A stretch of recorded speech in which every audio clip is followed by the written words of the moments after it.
लगे देखो करीब से मिले हैं नसीब। Hello everyone, good morning. আমি তারা লাইফস্টাইল ডেলি ব্লগে আবারও নতুন করে একটা ব্লগ নিয়ে চলে আসলাম। সেটা কি যে যেখান থেকে দেখছো সবাই ভালো আছো এবং সুস্থ আছো। এখন ঘড়িতে সময় হয়ে গেছে সকাল 6টা। আজকের ব্লগটা তোমাদের সাথে কিন্তু সকাল 6টা দিয়ে স্টার্ট করলাম। সকাল 6টায় কিন্তু আমি খুব কম উঠি, কারণ আমি যেখানে থাকি সেখানে 6টা মানে অন্ধকার। আমাদের এখানে সকাল হতে কিন্তু ওই 8টাই বেজে যায়। আমাদের কাছে সকাল 8টা হলে মনে হয় যেন ভোরবেলা। তো আজকে আমি 6টায় ওঠার কারণ আছে, কারণ আজকে রাজার অফিসে আর্জেন্ট মিটিং আছে, ওকে 8টার সময় অ্যাটেন্ড করতে হবে। সেই জন্য আমি একটু সকাল সকাল উঠে ওর খাবার দাবারগুলো বানিয়ে দিচ্ছি। এত ভোরবেলায় ও আমাকে উঠতেই বারণ করেছিল, বলেছিল ও ক্যান্টিনে খেয়ে নেবে। কিন্তু আমি মনে করি বাড়ির একটু খাবার খেয়ে শান্তিটা আছে, সেটা কিন্তু বাইরের বিরিয়ানি খেলেও সেই শান্তিটা পাবে না।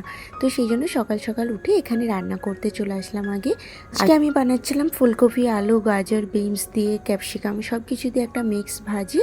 ভাজি ঠিক বলবো না, তবে এটা রসা রসা একটু সবজি কষা করব। তো এখানে আমি টক দই দিয়েও করছি, আর টক দই দিয়ে না এই সবজিটা বানালে বেশ সুন্দর লাগে। একদম রেস্টুরেন্ট স্টাইলের এটার স্বাদ পাওয়া যায়। একটু গোটা গরম মশলা দিয়ে যেহেতু রান্নাটা করছি, তো বেশ ভালোই লাগে। আর সাথে কিন্তু রুটি করব। আর এই সবজিটা রুটি বলো ভাত বলো সব কিছুর সাথেই বেশ ভালো লাগে। তবে আজকে ভাত দেবো না, ওকে রুটিই দেবো। আর এখন থেকেই ভেবেছি ওকে আমি রোজই যেমনই হোক টিফিনটা করে দেবো, কারণ ওর আসতে না এখন একটু লেট বেশি হয়ে যায়। আর আমার না বাইরের খাবারটা খুব একটা যেন পোষায় না, সেই জন্য ওকেও আমি খেতে দিই না। যে বাইরের খাবার খাওয়ার থেকে না বাড়িতে যদি এক মুঠো ডাল আলু ভাতও খায়, সেটার কিন্তু শান্তি আর শরীরের জন্য কিন্তু অনেক ভালো। তো এখানে আমি রুটিটাও করে নিচ্ছি, আর আমি না একটু আস্তে আস্তে ভয়েস দিচ্ছি, কারণ এখন আমার বাবু পাশে ঘুমিয়ে আছে। সেই জন্য ওর কারণে যে ও বেশি আওয়াজ করলে না ও উঠে পড়বে। আর আমি না ওই কাচের জারগুলোতে দিচ্ছি না। তো কাচের জার বলতে ওই কাচের টিফিন বক্স, ওর এটা তো অনেকটা ভারী বলে তো ও ব্যাগে নিয়ে যেতে চায় না, খুব কম বলে আমাকে যেদিন রুটি হবে সেদিনে কিন্তু একটু প্লাস্টিকের টিফিন বক্সে দেবে, আর যেদিন ভাত ডাল কিছু দেবে সেদিনে ওগুলোতে দেবে। তো আমি সেই জন্য মেলে থেকে না এই ধরনের একটা ওই কন্টেনার নিয়েছিলাম, যেটাতে রুটি রোল করে আর ওর ভেতরে দিয়ে যায়। এটা কিন্তু ট্রেনের জন্য নিয়েছিলাম, মানে ওই ব্রাশ ট্রাশ রাখার জন্য। এখন দেখছি বেশ ভালোই আমার কাজে এসেছে ওকে অফিসে রুটি দেওয়ার জন্য। যেহেতু আমি ওটা মিক্স ভাজি বানিয়েছি, সেই জন্য না আমি আবার সেই কাচের জারেই দিলাম। ও এখন দেখলেই না রেগে যায়। ও আমাকে বলেছিল রুটিটা একটু ছোট করে আমাকে একটা প্লাস্টিক টিফিন বক্সে দিয়ে দাও। তো আমি মনে করি ও না আসতে অনেকটা লেট করে অফিস থেকে, তো আমি একদম ওর ইভিনিং স্ন্যাক্স থেকে আচার ফ্রুট সব কিছু দিয়েছি বলে না আবার ওই টিফিন বক্সটাতেই দিলাম। আর এখানে আমি একটু আচার কিনে নিয়ে আসলাম 2-3 রকমের মেলা থেকে। তো সেই আচারগুলো অন্য কন্টেনারে ঢেলে রাখছি। তো আমি আচার বাড়িতে বানাই না, অ্যাকচুয়ালি আমি কিন্তু আচার একদমই পছন্দও করি না খেতে। তো রাজার অফিসের জন্য এগুলো কেনা, মানে 3 রকমের কিনেছি, এক এক দিন এক এক রকমের দেবো। আর টক ঝাল মিষ্টি আচার আছে। তবে আচারওয়ালাটা আমাকে বলেছে ফ্রিজে রেখে দিতে।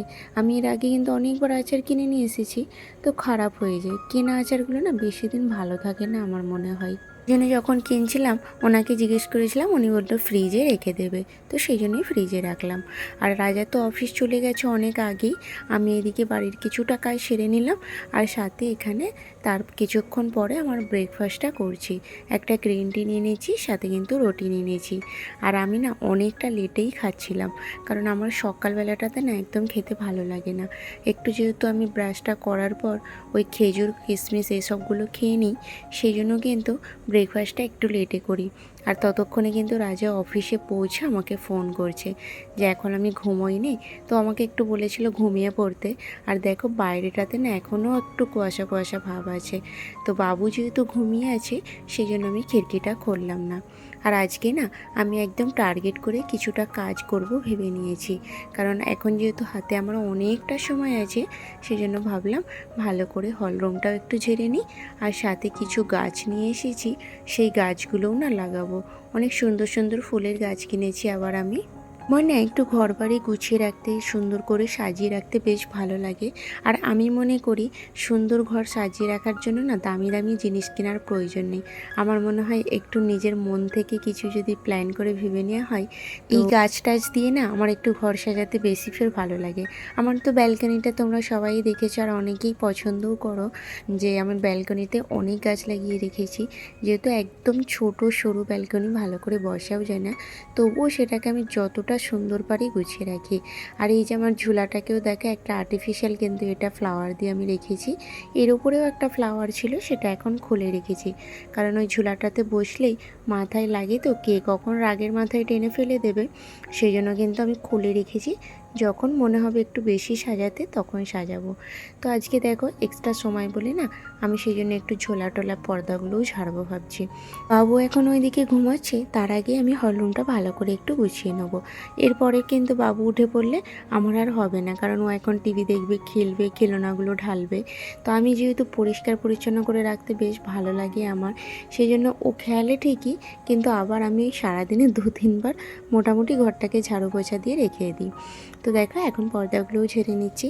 আর না, যে সংসারকে ভালোবেসে ফেলবে তার কাছে কিন্তু কাজটা আর কঠিন বলে মনে হয় না, যেটা আমার কাছে এখন মনে হয় না। আমার বেশ কাজ করতে ভালোই লাগে। তো যাই হোক, এখন কিন্তু আমাদের লন্ড্রি আঙ্কেলে কাপড়গুলো দিয়ে গেল, আর আমি এখন রুমটা ভালো করে ঝাড়ু দিয়ে নেবো। তারপর এই যে দেখো সব গাছগুলো নিয়ে এসেছি, তো এই গাছগুলো এখন লাগাবো। সকালের যে ওই আমি সবজিটা রান্না করেছিলাম সেই সবজিটা আছে, সাথে একটু টক ডাল করবো আর ডিম ভাজবো ভেবেছি। আর আজকে না দিদিদের বিল্লিটা যেখানে আছে, দিদিরা তো এখনও দেশ থেকে আসেনি, তো ও না এখন কেন এখানটাতে শুয়ে এমন করছে জানি না। বাবুরও ওকে দেখে ভয় লেগে গিয়েছিল। বাবুই কিছুক্ষণ আগে জাস্ট উঠলো, তো ওকেও এবার খাইয়ে দিয়েছি, খাইয়ে আমি রুমটা ঝাড়ু দিতে আসলাম। ছোটো বাচ্চা নিয়ে না বাড়িতে কাজ কিন্তু অনেকটাই থাকে, কিন্তু যদি বুদ্ধি করে নিজের সংসারটাকে ভালোবেসে সব কিছু করা যায়, তাহলে কাজের কিন্তু সেই কষ্টটা একটু কমে যায়। আমার বাড়িতে বাচ্চা আছে বলে কিন্তু মনেই হয় না, কারণ আমার বাড়িঘর এতও নোংরা হয়ে থাকে না। আর আমার বাবুরও একটু সমঝদার, ও বেশি কিন্তু নিজেও নোংরা টোংরা পছন্দ করে না। আর বাড়িতে পড়ে থাকলেও ও নিজেই দেখি এখন এসে বলে, মাম্মা আমি মুছে দেবো, ঝাড়ু দিয়ে দেবো। তো ও না পারলেও কিন্তু ওর মধ্যে সেই জিনিসটা আছে যে ঘরবাড়ি একটু পরিষ্কার করে রাখতে হয়। আর আমি যখন সকাল থেকে উঠে কাজ করি, তো ও প্রায় আমার পেছনে ঘুরে ঘুরে বলে, মামা কত কাজ করবে, আমি হেল্প করব, আমি হেল্প করব। তো এই যে করতে না পারাটাও কিন্তু ও যে বলে, এটাতেই কিন্তু অনেকটা খুশি হয় আমার। তো এখন আমি এদিকে ডালটা বসিয়ে দিয়েছিলাম, আর আমি আমের টক ডাল করলাম। আমার কাছে যেহেতু কাঁচা আম থাকে না, মানে কিনিই না আমি সত্যি বলতে, কারণ আমশুটা আমি যখনই দেশ থেকে আসি বেশি করে নিয়ে চলে আসি। যে কাঁচা আম নেই বলে আমি কিন্তু আমশুটার ডালটা খেতে বেশি ভালো লাগে আমাকে, তো সেই জন্যই আমশুটা দিয়ে রান্না করি। এখন আমের সিজন হলেও কিন্তু আমি আম কিনি না। তো এই যে কিছু সকালের নাস্তার বাসনগুলো ছিল, ধুয়ে নিচ্ছি, এরপরে কিন্তু আমি গাছগুলো লাগাবো। ভিডিওর মাঝখানেই তোমাদের সাথে একটু কথা বলে নিই। তো আজকের ভিডিওটা যদি তোমাদের কোনো অংশ ভালো লেগে থাকে, তাহলে প্লিজ আমার চ্যানেলটি সাবস্ক্রাইব করে পাশে থেকো। আমার যেহেতু নতুন পরিবার, তোমাদের কিন্তু সাপোর্ট আমার অনেক প্রয়োজন। তো যাই হোক, এই কথাটা আমি রোজই বলে থাকি। আর তোমরা কি মাঝে মাঝে কমেন্ট করো সবাই দেখি, কিন্তু লাইক করতে ভুলে যাও, কি ইচ্ছে করে করো না জানি না। তো একটা যদি লাইক করো তাহলে কিন্তু বেশ ভালো লাগে। একটা লাইক, একটা কমেন্ট আমাকে অনেক মোটিভেট করে। যদি কেউ বলে থাকো ভিডিও দেখেছি ভালো লাগলো, তো প্লিজ একটা লাইকও করে দিও সাথে, আরও কিন্তু ভালো লাগবে। আমার কেন জানি না আমি কারোর ভিডিও লাইক মানে কমেন্ট করার আগে লাইকটা করে দিয়ে তারপর ভিডিওটা দেখি। তো সবাই যদি এমন করো তাহলে কিন্তু একটা লাইকও কিন্তু একজনকে ভিডিও বানানোর জন্য অনেক মোটিভেট করে। তো যাই, এদিকে কিন্তু আমার অনেকটাই কাজ ওইদিকে হয়ে গেছে। আজকে ওয়াশ বেসিনটাও পরিষ্কার করে নিচ্ছি। তো আমার যেহেতু ওই যে বললাম পরিষ্কার পরিচ্ছন্ন রাখতে বেশ ভালো লাগে, ওয়াশ বেসিনটা আমি ধরতে গেলে রোজই পরিষ্কার করি। আর রোজ না পরিষ্কার করলে না এই হোয়াইট কালার, তো হোয়াইট কালারে একটু নোংরা হলেই না অনেকটা যেন বেশিই মনে হয়। আর যেহেতু ওয়াশ বেসিন মানেই সবাই এখানে হাত মুখ ধোয়াধুয়ি করে, তো এই পানিগুলো না চারিদিকে ছিটা হয়ে পড়ে, তো দেখতে যেন কেমন একটা লাগে। আর আমাদের যেহেতু নিচেটা অ্যাক্রেলিক আছে, সেই জন্য ভিজে কাপড় করেই না মুছে দিই, কোনো অসুবিধা হয় না এতে। তো এই যে এখন আমার বাড়ির মোটামুটি সব কাজগুলো কমপ্লিট করে নিয়েছি, ঘরটা পোছা লাগাবো। তার আগে ভাবলাম গাছগুলো লাগিয়ে নিই, তারপর কিন্তু পোছাটা লাগাবো, নাহলে এখন মাটিরটা চেঞ্জ করতে গেলে নোংরা হবে। আর আমি গাছগুলো কিনলাম তারও একটা কারণ আছে। আমার আগে না 2-3টে গাছ ছিল, সেগুলো না শুকিয়ে গেছে, একটু দেখছি। শুকিয়ে যাওয়ারও পেছনে কারণ আছে। ওই যে আমি টব কিনেছিলাম, মানে প্লাস্টিকের অনলাইন থেকে টবগুলো কিনেছিলাম, সেই টবগুলো না নিচের দিকে ফুটো করতে হয়, আমি আর সেটা করেছিলাম না। ওই যে পানি গাছে দিতাম, তো পানি লেগে লেগে না জলগুলো বেরোনোর আর কোনো ব্যবস্থা ছিল না, সেই জন্য শুকিয়ে যাচ্ছে পুরো। পরে যখন আমি ভাবছি কী কারণে গাছগুলো শুকাতে পারে, তো হঠাৎ আমার মাথায় আসলো যে এতে যখন পানি দিয়ে গেছে তখন কিন্তু একটুও পানি নিচে পড়ে না। বাকি সব গাছগুলোতে কিন্তু পানি বেরোয়, মানে নিচে দিয়ে টব দিয়ে। তো ওই যে একটা বেগুনি কালারের আছে, একটা ইয়েলো কালার, অরেঞ্জ কালারের, তো এইগুলোতেই এক্সচেঞ্জ করলাম। আমি আর এক্সচেঞ্জ করাটা দেখালাম না, কারণ অলরেডি ভিডিওটা অনেকটা বড় হয়ে গেছে।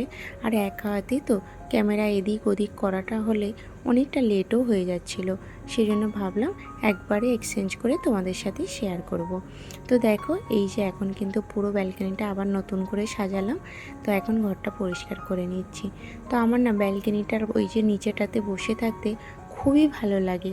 বাড়িতে যেহেতু বাইরে থাকি, দেশের বাইরে না, এই একা একার একটা মন খারাপ। দেশের বউরা বেশ দেখি একটু কাজ করে কারোর সাথে গল্প করছে, কারোর বাড়িতে চলে গেল, কিংবা কেউ তার বাড়িতে চলে আসলো। তো এগুলো মোটামুটি আমাদের এখানে হয়েই থাকে। আর এখানে না আমাদের সারা দিন বাড়ির যতই কাজ করি, কাজ আর শেষ হয় না। মনে হয় একা থাকলে কাজ নেই, কিন্তু একার আবার বেশিই কাজ। তো আমাদের এই কাজ করে করেই দিন কাটাতে হয়। আর বাকি এক্সট্রা সময়টা পেলে ওই ব্যালকনিটাতে, নাহলে আমার ঝোলাটাতে একটু বসে থাকি, বেশ মনটা ভালো হয়ে যায়। তো এখন এই যে দুপুর হয়ে গেছে, স্নান টান করেও চলে এসেছি। আর এই দেখো সুন্দরভাবে থালাটা সাজিয়ে নিয়েছি। একটা ডিম ভেজে নিয়েছিলাম, সাথে ওই টক ডাল, আর ওই সকালের যে সবজিটা বানিয়েছিলাম ওটাই আছে। আর সাথে একটু শসার গাজর কেটে নিয়েছি, জমিয়ে খাওয়া দাওয়াটা করলাম। আর আজকে না আমি একটা সন্ধ্যায় কেকও বানিয়েছিলাম, তো কেকটাও একটু তোমাদের সাথে শেয়ার করলাম। তো কেমন লাগছে অবশ্যই জানিও। আর আমার বাবু না খুব টেস্টি বলেছে খাওয়ার পরে। তো যাই চলো, ভিডিওটা আজকের মতো এখানেই শেষ করলাম। আর পুরো ভিডিওটা কেমন লাগলো অবশ্যই জানিও। তাহলে দেখা হচ্ছে নেক্সট ভিডিও। টাটা, ভালো থাকবে সবাই।